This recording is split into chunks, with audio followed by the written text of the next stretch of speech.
So let's talk about what we found out over the weekend. Phillies have tacked on some additional years to his deal, have guaranteed him more money. If you want to walk through the mechanics of that, your take on it, is it good business by the Phillies?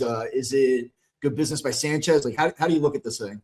This is the way it was described by Sanchez's agent to Matt Gelb. It said it was unprecedented. And like the Phillies could have sat there and just smiled and said, hey, we have a sweetheart deal. We're just going to let it play out, and then we'll pay you down the line. Yeah. They did right by their pitcher. And two thoughts on this, Bob. The first thought is it's still a great deal for the Phillies because Cristopher Sanchez is ultimately being paid less money than you're paying Taijuan Walker right now annually for the next 7 years. Like, I don't know. Like, I look at that and say, that's a sweetheart deal still. Yes, he's getting paid a lot of money. I'm not trying to make it seem like $17.8 million annual average value is peanuts. But when you think about what the top pitchers in the game are being paid today, it's 50 cents on the dollar. Like to me, that's huge. So the Phillies do right by the pitcher, and what does that do for them? Like, what are the ramifications of that? Do other teams, first of all, do other teams around the league look at this and go like, come on, guys, like, what are we doing here? Is there like are you afraid of setting a precedent? I mean, if we're going to use the word unprecedented, and I don't know, look, there are some people that listen to our show that are like all 30 teams, all in all the time. You could probably point to some example, something along the way that happened where a team throws some money at a guy where they don't have to.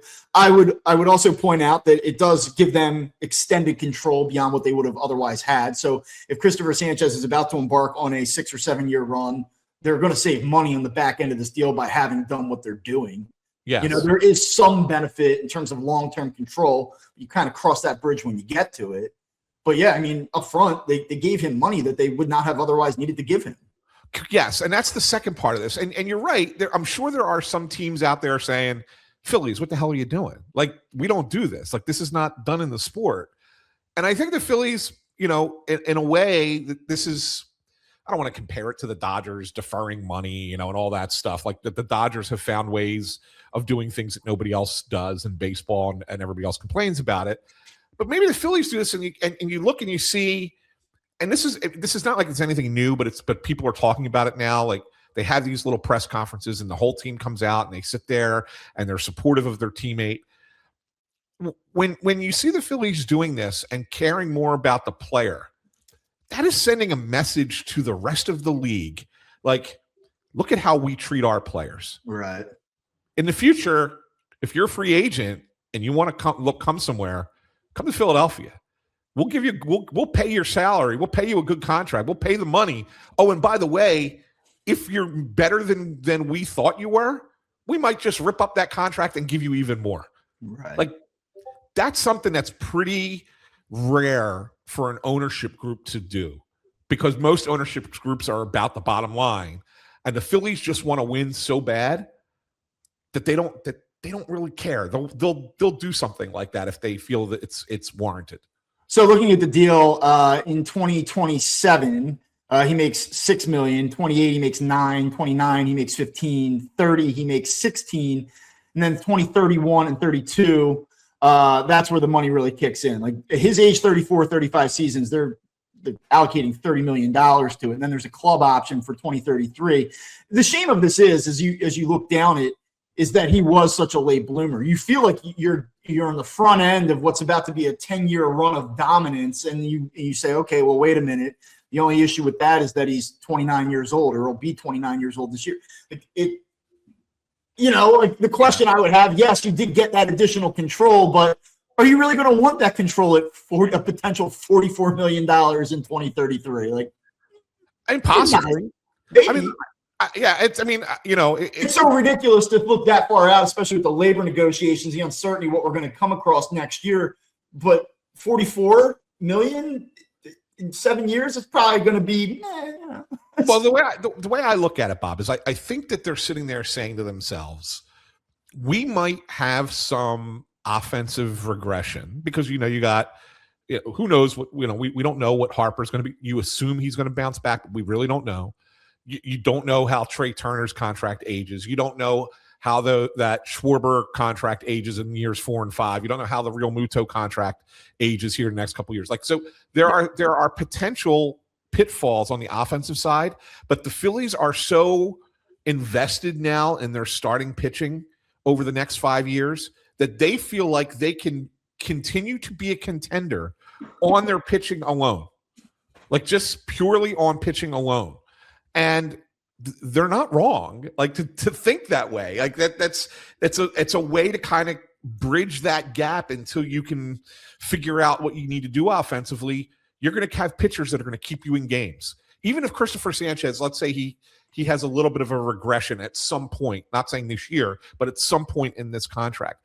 If he regresses back to a middle of the rotation starter, let's just say, by the time you're hitting that $30 million salary, that's probably about what number 3 pitchers are going to be making in Major League Baseball. Certainly. I agree with you on that.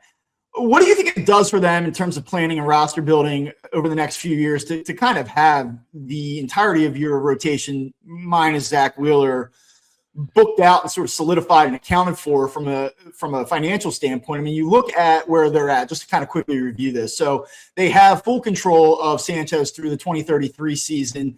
He is on the books through 32 no matter what. And the Luzardo deal, he is on the books through 31 with a club option for 32.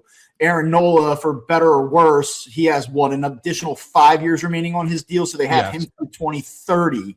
And then Andrew Painter, they have control of through, I believe, if I'm not mistaken, the 29 season. I have to verify that one, though. So, I mean, you're looking at least 4 years out, though, where you have full control here of your rotation. And then, we don't know what's going to happen with Zach Wheeler. I think that there's a chance that you see him when baseball comes back, though. Like, I don't think that they go away, they have labor strife, and then you never see or hear from Zach Wheeler again. That feels unlikely to me. I will tell you this, Bob. If they win a World Series this year, okay, Zach Wheeler could walk away. Yeah, I could see that. I mean, if he's healthy, though, and they are knocking on the door and there's more meat on the bone, I don't know. It's so hard to imagine him walking away at that point, but.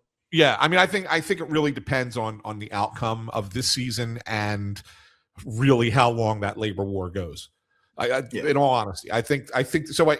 But I'm with you because if I'm sitting here and I'm saying, let's look to the future, and if we don't think the Phillies win a World Series, I don't think Zach Wheeler wants to walk out.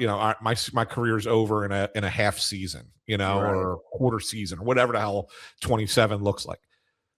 Then I do think, but at that point, I think you're looking at a guy who wants to come back, like maybe on a 1-year deal kind of thing and figure it out. So like he could be here through 28, but again, I think a lot of that has to do with how this season goes. Right. You think Noel's pitching in this rotation by the end of that contract? Yeah. Yeah. And he might be at the back end of the rotation. He might be sort of is right now. No, but I'm saying like he might be your number 5, whatever. He might be right now though. I don't know I don't know if it's that far down, but I do. I mean, what are you going to do? You're going to buy that out? Well, you did just watch the right fielder go away at $19 million for the final year of his deal. So $24.5 million in 2029 or 2030. Yeah, maybe the last year. Yeah. Maybe the last year, right? But I think a lot will depend on how he goes. I'm sure we will come back to him and your thoughts on him entering this season, and if you're bullish on him or not. Well, he's got to be better than he was last year, right? I mean, I think everybody would be in agreement on that.